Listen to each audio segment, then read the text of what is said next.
Konsep terjadinya penyakit. Penyakit menurut Kamus Besar Bahasa Indonesia adalah sesuatu yang menyebabkan terjadinya gangguan pada makhluk hidup. Gangguan kesehatan disebabkan oleh bakteri, virus atau kelainan sistem faal atau jaringan pada organ tubuh. Penyakit adalah suatu keadaan abnormal dari tubuh atau pikiran yang menyebabkan ketidaknyamanan, disfungsi atau kesukaran terhadap seseorang. Ilmu yang mempelajari tentang penyakit disebut patologi. Istilah penyakit secara luas mengacu pada segala kondisi yang mengganggu fungsi normal tubuh. Karena alasan ini, penyakit diasosiasikan dengan disfungsi proses homeostasis normal tubuh. B. Penyebab terjadinya penyakit disebabkan oleh 1. Udara. Penyakit bawaan adalah penyakit yang disebabkan oleh patogen dan ditularkan melalui udara. Ada beberapa dampak polusi udara terhadap kesehatan manusia, diantaranya infeksi saluran pernapasan akut atau disebut ISPA, asma, paru basah, dan serangan jantung. 2. Makanan. Penyakit bawaan makanan atau keracunan makanan adalah segala penyakit yang diakibatkan oleh konsumsi makanan yang terkontaminasi oleh bakteri, patogen, racun, virus, prion, atau parasit. Yang ketiga, disebabkan oleh infeksi. Penyakit infeksi terdiri atas penyakit yang terbukti secara klinis dengan tanda atau gejala penyakit yang khas disebabkan oleh infeksi, yaitu keberadaan dan pertumbuhan agen biologis patogenik dalam organisme inang secara individual. Termasuk dalam kategori ini adalah penyakit menular, yaitu penyakit infeksi seperti influenza atau pilek yang dapat menyebar dari satu orang ke orang lain. Yang keempat, gaya hidup. Penyakit gaya hidup adalah penyakit apapun yang tampaknya meningkat frekuensinya karena suatu negara menjadi lebih terindustrialisasi dan penduduknya berumur lebih panjang, terutama jika faktor-faktor risikonya mencakup pilihan perilaku seperti gaya hidup yang menetap atau diet dengan makanan yang tidak sehat seperti karbohidrat olahan, lemak trans, atau minuman beralkohol. Yang kelima, tidak dapat menular.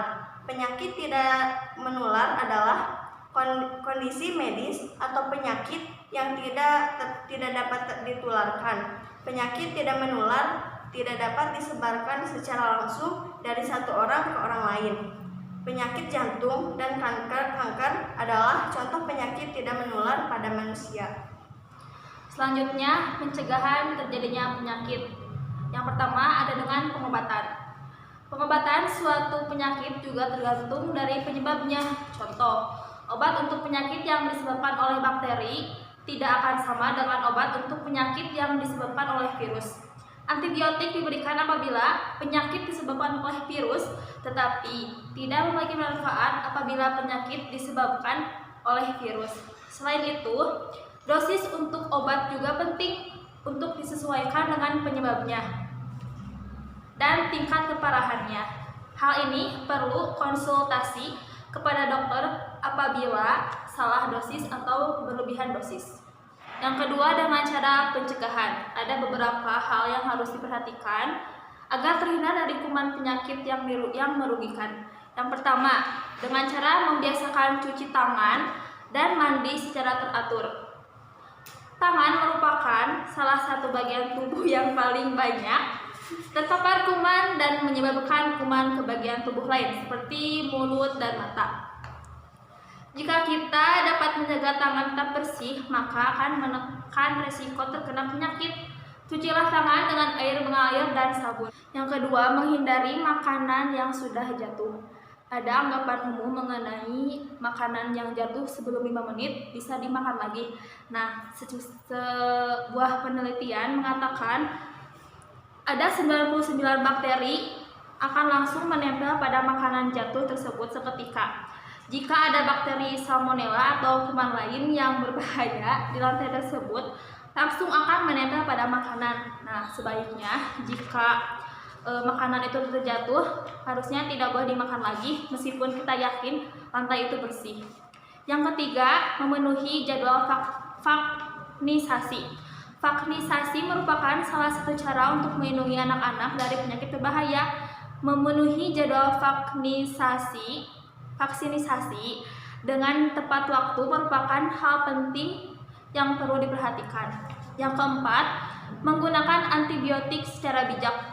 Penggunaan antibiotik yang tidak tepat justru akan membunuh bakteri baik dalam tubuh yang bertugas melawan bakteri yang merugikan. Sebagian besar penyakit yang diderita anak-anak umumnya disebabkan oleh virus yang tidak dapat diatasi oleh antibiotik. Penggunaan antibiotik secara tidak tepat juga dapat meningkatkan resistensi antibiotik. Yang kelima, membersihkan seluruh bagian rumah secara teratur. Misalnya pagi-pagi membuka jendela agar udara dari luar tersebar dan kuman-kuman yang ada di rumah bisa mati dengan sinar matahari. Untuk mengepel lantai, membersihkan, menyapukan atau membersihkan debu-debu yang ada di lemari atau mainan anak-anak yang sering dipegang oleh anak-anak atau yang sering ditempati oleh anak-anak, itu harus dibersihkan secara teratur. Mengganti spray, mencuci pakaian, membersihkan kamar mandi, dan lain-lain. Yang keenam, meminimalisir kontak dengan orang sakit. Saat anak atau anggota keluarga sakit, minta mereka untuk sebanyak mungkin berada di dalam rumah. Juga menggunakan masker untuk mencegah virus menyebar saat bersin, batuk atau berbicara. Untuk anak atau anggota keluarga lain yang sehat, dianjurkan tetap membatasi kontak dengan orang yang penderita sakit. Jadi orang yang sakit dengan yang sehat harus dibedakan ruangannya mana, dan jangan keluar rumah. Si orang yang sakit itu harus dirawat di rumah. Jenis penyakit yang sering dialami anak usia dini. 1. Diare. Anak dikatakan diare jika buang air besar atau BAB lebih dari 3 kali sehari, terlebih jika feses yang dikeluarkan cenderung encer.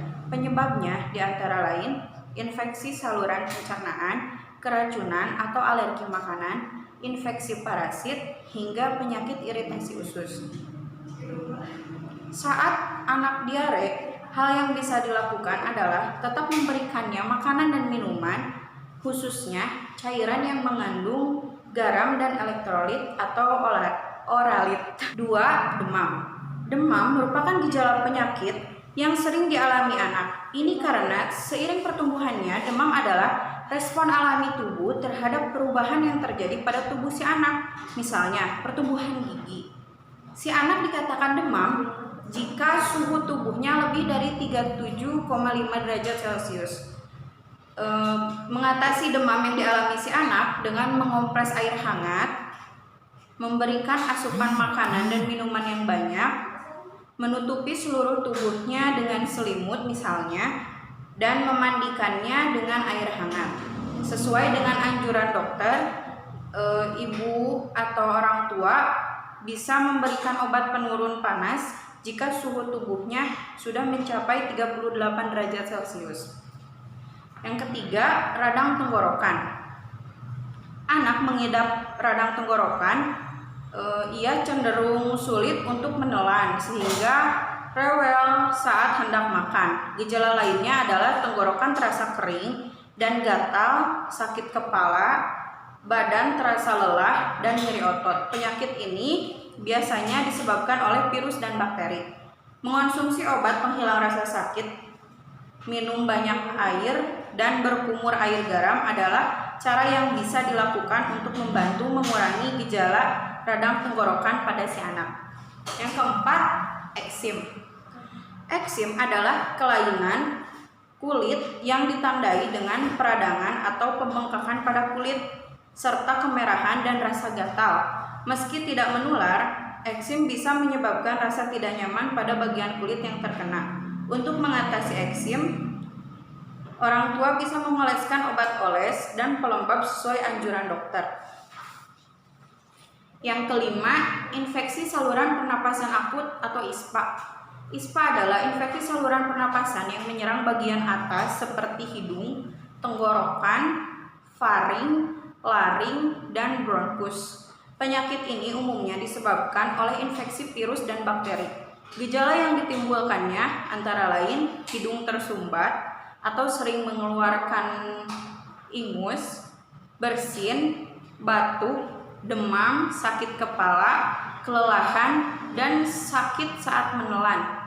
Saat si anak mengidap ISPA, ibu atau orang tua bisa membantunya dengan membiarkan si anak tidur cukup, banyak minum air, menjaga kelembaban ruangan dalam rumah, mengoleskan petroleum jelly di bagian luar hidungnya, serta menjauhkan dari asap rokok atau hal lain yang bisa memicu ISPA.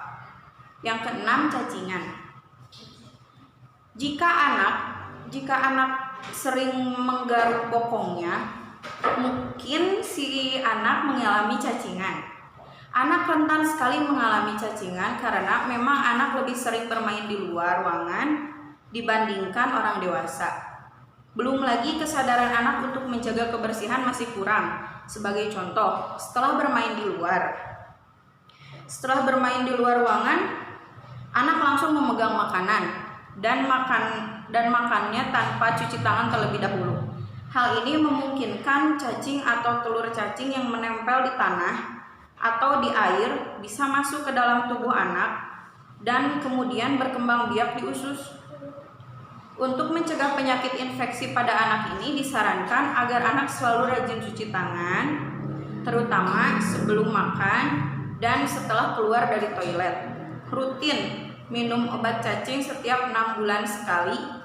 Itu juga disarankan untuk mencegah cacingan. Yang ketujuh, campak, gondongan, rubella atau MMR. Campak adalah penyakit infeksi disebabkan oleh virus yang sangat menular pada anak dan orang dewasa. Mengutip dari Mayo Clinic, gejala campak yang paling sering terjadi yaitu demam tinggi sampai 40 derajat Celcius, mata merah dan berair, pilek, bersin, batuk kering, sensitif terhadap cahaya, kelelahan, nafsu makan menurun. Yang kedelapan, impetigo. Impetigo beda dengan penyakit kulit eksim. Impetigo adalah penyakit infeksi kulit yang disebabkan oleh bakteri dan sering dialami oleh anak-anak. Impetigo memiliki ciri bercak datar, berwarna kuning, berkerak, lembab, atau lepuh di kulit. Kondisi ini biasanya timbul di area yang terbuka seperti wajah, lengan, dan kaki. Bakteri yang menyebabkan impetigo bisa menyebar lewat kontak dengan luka atau cairan yang terinfeksi. Jadi tidak anak-anak saja yang terkena, bisa kemungkinan besar terkena kepada orang dewasa, ke orang tuanya atau ke kakak adiknya atau ke keluarganya. Luka yang terinfeksi ini sering membuat gatal sehingga anak menggaruknya dan menyebarkan infeksi lewat tangan dan ke bagian tubuh orang lain. Meski sangat menular, impetigo tidak berbahaya dan pengobatan bisa dilakukan di rumah, seperti hindari untuk menggaruk atau menyentuh area yang luka, tidak meminjamkan barang pribadi pada temannya, jaga luka tetap bersih, mencuci tangan pakai sabun setelah menggunakan toilet, cuci barang yang sudah dipakai, potong kuku agar anak tidak menggaruk dan membuat luka. Agar tidak menularkan impetigo pada orang lain, anak bisa menghindari untuk menggunakan benda secara bergantian. Sebagai contohnya handuk, pakaian, spray, dan benda lain yang disentuh.